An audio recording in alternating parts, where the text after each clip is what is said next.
To override the internal UPS in the 1750 power recorder using the wireless device, open up Fluke PowerView,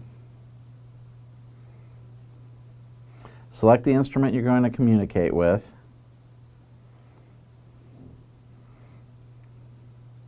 as it starts communicating, you'll notice the blue light starts flashing.